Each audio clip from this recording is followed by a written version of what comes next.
नमस्कार दोस्तों, मैं आशा करता हूं कि आप सभी लोग स्वस्थ होंगे, मस्त होंगे और अपने अपने काम में व्यस्त होंगे। तो दोस्तों, आज आपके लिए एक लेकर के आया हूं एक शानदार वीडियो दोस्तों, असफलता और सफलता का संबंध। दोस्तों, सफलता का असफलता से एक गहरा संबंध है। तो दोस्तों, आज तक जो भी सफल हुआ है उसकी ज़िंदगी की शुरुआत असफलता से ही हुई है। विफलता इंसान की ज़िंदगी का अंतिम पड़ाव नहीं है, विफलता ही सफलता के नए दरवाजे खोलती है। यदि आपको यकीन नहीं होता है तो आप ऐसे 9 भारतीयों के जीवन के बारे में इस वीडियो में सुन सकते हैं जिन्होंने अपनी ज़िंदगी के शुरुआती दिनों में ढेर सारी असफलताओं का सामना किया, पर जब उन्हें सफलता मिली तो वह एक ऐसे मुकाम पर पहुंचे जहां उन्होंने आने वाली पीढ़ियों के लिए तो मिसाल कायम की ही, साथ ही अपने समकालीन लोगों को भी प्रेरित किया। मैं आशा करता हूं कि इस वीडियो को सुनने के बाद आपको भी उनके जीवन से प्रेरणा जरूर मिलेगी। दोस्तों, निराशा में ही आशा के फूल खिलते हैं, भले ही कुछ देर से खिलें। तो चलिए दोस्तों, आगे बात करते हैं इन 9 महान शख्सियत के बारे में। महात्मा गांधी। दोस्तों, बात करेंगे गांधी जी की ज़िंदगी काफ़ी प्रेरणादायक है। गांधी जी पेशे से एक बैरिस्टर थे, इसके बावजूद गांधी जी एक मजबूत वकील नहीं थे। वह गवाहों से सही से क्रॉस सवाल नहीं कर पाते थे। लिटिगेशन लेटर की कुछ समय तक ड्राफ्टिंग करने के बाद गांधी जी दक्षिण अफ्रीका चले गए। वहां उन्होंने अपने राजनीतिक कौशल को विकसित किया। यह देखने में जितना आसान लगता है उतना है नहीं। अफ्रीका में भी उन्हें परेशानियों का सामना करना पड़ा और भारत में उनके द्वारा किए गए सत्याग्रह आंदोलन में भी काफ़ी दुश्वारियां आई थी, पर गांधी जी ने कभी हार नहीं मानी। हालांकि उनकी ज़िंदगी की सबसे बड़ी चुनौती भारत पाकिस्तान का विभाजन माना जाता है। अमिताभ बच्चन। दोस्तों, दर्शकों का बरसों से मनोरंजन कर रहे अमिताभ बच्चन के करियर में सफलता कई वर्षों तक नहीं आई थी, लेकिन अमिताभ ने दृढ़ निश्चय का दामन नहीं छोड़ा। जब उन्होंने अपना production house Amitabh Bachchan corporation limited ABCL खोला तो इसमें भी उन्हें नाकामयाबी ही हाथ लगी। बॉलीवुड में एक वक्त अमिताभ आसमान से ज़मीन पर आ गए थे। दिवालिया होने के बाद भी वह लगातार संघर्ष करते रहे। उनके करियर दोबारा सफलता मिली टीवी चैनल पर प्रसारित होने वाले कार्यक्रम KBC से।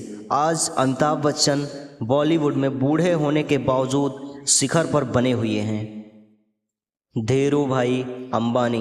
दोस्तों, आज रिलायंस का नाम हर कोई जानता है। भारत सहित दुनिया भर में रिलायंस का बिजनेस फैला हुआ है, लेकिन क्या आपको पता है कि रिलायंस के संस्थापक धीरू भाई अंबानी साधारण परिवार से थे। 16 साल की उम्र में वह क्लर्क का काम करने के लिए यमन चले गए थे। यमन से लौटने के बाद उन्होंने दोस्त के साथ मिलकर व्यापार करना शुरू कर दिया। विचारों में तालमेल न होने की वजह से उनके दोस्त चंपकलाल दमानी और धीरू भाई अंबानी अलग हो गए। इसके बाद भी उन्होंने अपने शुरू किए व्यापार को जारी रखा और कंपनी को स्टॉक मार्केट में एंटर कर दिया। वह स्टॉक मार्केट की डीलिंग और अपनी सफलता को लेकर काफ़ी सवालों के घेरे में भी रहे, मगर धैर्य उनकी सफलता में 4 चांद लगाए और उनकी मृत्यु के बाद आज उनके बेटे में कंपनी का बंटवारा हो गया। लेकिन आज भी रिलायंस भारत की बड़ी कंपनियों में गिनी जाती है। रतन टाटा। दोस्तों, रतन टाटा को 1991 में टाटा का चेयरमैन बनाया गया। अपने विचारों की वजह से रतन टाटा की कंपनी में टॉप के लोगों से कभी नहीं बनी और यह मैनेजमेंट के स्तर पर भी कंपनी में साफ नज़र आने लगा था।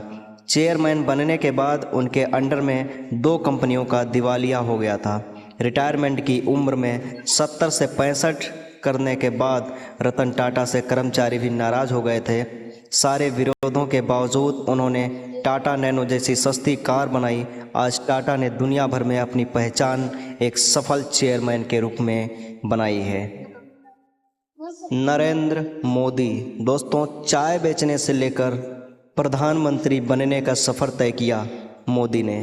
बतौर मुख्यमंत्री 2002 दंगे के बाद उनकी देश भर में आलोचना हुई और वह विवादों में भी रहे, लेकिन आलोचना और विरोध उन्हें भारत जैसे विशाल देश का प्रधानमंत्री बनने से रोक नहीं पाए। जब उन्होंने गुजरात में केशुभाई पटेल की जगह मुख्यमंत्री का पद संभाला तो उनका पार्टी में भारी विरोध हुआ। मोदी को प्रशासनिक अनुभव नहीं होने के कारण विरोध झेलना पड़ा, लेकिन सब कल की बात है। उन्होंने मुख्यमंत्री के पद पर रहते हुए अपनी राजनीतिक क्षमता दिखाई और आज प्रधानमंत्री के रूप में उन्हें एक बेहतरीन प्रशासक भी कहा जाता है। शिव खेड़ा। दोस्तों, मोटिवेशनल किताबों के लेखक शिव पर साहित्यिक चोरी का आरोप लगा था। फ्रीडम इज़ नॉट फ्री किताब की लॉन्चिंग के बाद सिविल सर्वेंट अमृतलाल ने साहित्यिक चोरी का आरोप लगाया था। उन्हें इस मामले में कोर्ट में भी ले जाया गया, मगर शिव खेड़ा ने संघर्ष जारी रखा। उन्होंने कहा, मैंने काफ़ी पढ़ने और लिखने तथा रिसर्च के बाद किताब लिखा है। कोर्ट से बाहर सेटलमेंट होने के बाद जब उनकी किताब लॉन्च हुई तो यह मोटिवेशनल बुक सेलर्स बन गई। स्मृति ईरानी। दोस्तों, स्मृति ईरानी की कहानी पूरी तरह विफलता से तो शुरू नहीं है। उन्हें अपना ड्रीम ब्रेक मैकडॉनल्ड्स में वेटरेसिंग के दौरान ही मिल गया था और वह टीवी स्क्रीन पर तुलसी के नाम से हर घर में एक जाना पहचाना नाम बन गई थी। जब उन्हें टीवी स्क्रीन पर करियर में ज़्यादा सफलता मिलती नज़र नहीं आई तो उन्होंने राजनीति का रुख किया। आज वह भारत की HRD मिनिस्टर हैं। मंसूर अली खान पटौदी। दोस्तों, क्रिकेट में अपनी फुर्ती के लिए हमेशा मशहूर रहे पटौदी ने एक रोड एक्सीडेंट में आँख की रोशनी चले जाने के बाद भी अपनी फुर्ती में कमी नहीं आने दी और वह क्रिकेट खेलते रहे। एक्सीडेंट के बाद किसी को उम्मीद नहीं थी कि नवाब पटौदी क्रिकेट में वापसी करेंगे, पर उन्होंने धमाकेदार वापसी की और सबको हैरानी में डाल दिया। वह आज भारत के महान क्रिकेट कप्तानों में गिने जाते हैं। नवाजुद्दीन सिद्दीकी। दोस्तों, यूपी में साधारण परिवार में जन्म लेने वाले नवाजुद्दीन ने काम की शुरुआत एक पेट्रोकेमिकल कंपनी से की थी। जिंदगी में कुछ रोचक की तलाश में वह दिल्ली आ गए और यहाँ उन्होंने काफ़ी दिन तक चौकीदार की नौकरी की। दिल्ली में उन्होंने थिएटर भी किया और उसके बाद किस्मत आजमाने के लिए वह मुंबई चले गए। हालांकि उन्हें बहुत जल्दी काम नहीं मिला और मिला भी तो उनके बहुत छोटे छोटे रोल थे। एक्टिंग वर्कशॉप करके उन्होंने कुछ पैसे कमाए जो उनके संघर्ष का ही हिस्सा हैं। पहली बार उनको पीपली लाइव फिल्म में लोगों ने पहचाना और आज उनकी पहचान किसी चीज़ की मोहताज नहीं है। दोस्तों, इस दुनिया में जो भी सफल हुआ है वो पहले असफल ज़रूर हुआ है। आप इस पूरी दुनिया में जिन सफल लोगों को आप देखते हो और बड़े गर्व से बोलते हो कि क्या इसकी सफलता है, क्या इसकी चमक है, तो दोस्तों उस चमक और सफलता के पीछे बहुत बड़ी असफलता छिपी हुई है। दोस्तों, आप जिन भी सफल लोगों को आप देख रहे हैं आज, ये सारे जीरो थे। तो दोस्तों, आप भी असफलता से घबराएं नहीं, लगे रहें, लगातार मेहनत करें।